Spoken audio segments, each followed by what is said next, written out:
having a place to go where they really are no longer afraid, that they can really just kind of relax and take the time to focus on themselves can be really freeing and really empowering. Our services have a tremendous impact on survivors' lives in a variety of different ways.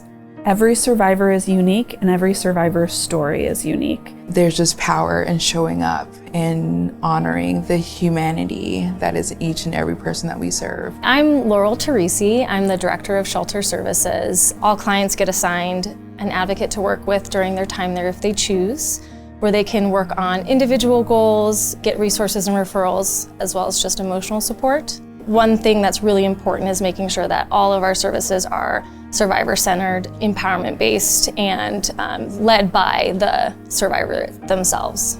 Hi, my name is Abby Hansen, and I'm the Director of Counseling and Advocacy Services. The Counseling and Advocacy Center houses our non-residential services.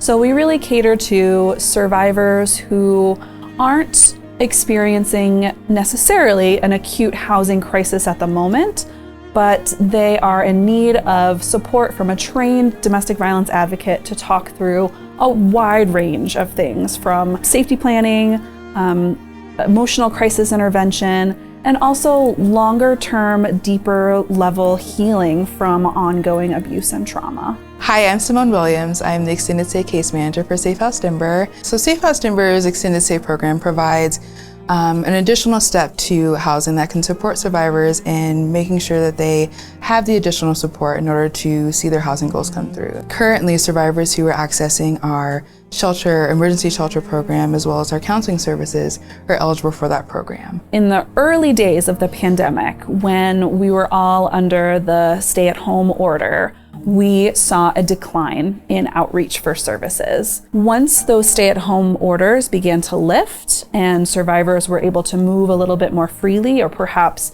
get a little bit more distance from their perpetrator, we saw an increase, a drastic increase in that outreach for services. Many nonprofits live off of the donations that they receive throughout the year, and I think being able to donate and give back to your community in a way that honors and protects and serves those people who may not have a chance otherwise. People that have experienced domestic violence can carry trauma for a long time, and that takes a huge emotional burden. And the people in our community are impacted by that burden. One thing that's really important for survivors is just to know that they aren't alone.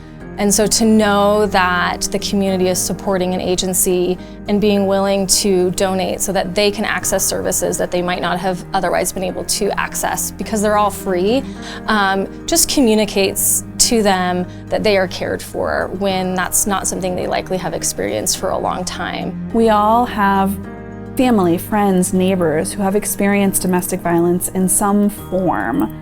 And that trauma lingers in our neighborhoods, in our schools, in our places of work, in our places of worship. I see the impact of showing up and holding safe space for people and honoring and empowering them to make choices over their lives. And so it really is everyone's responsibility to address this problem head on. Just seeing the resiliency of the survivors really just inspires me every day, that everyone truly deserves to have a space where they feel safe.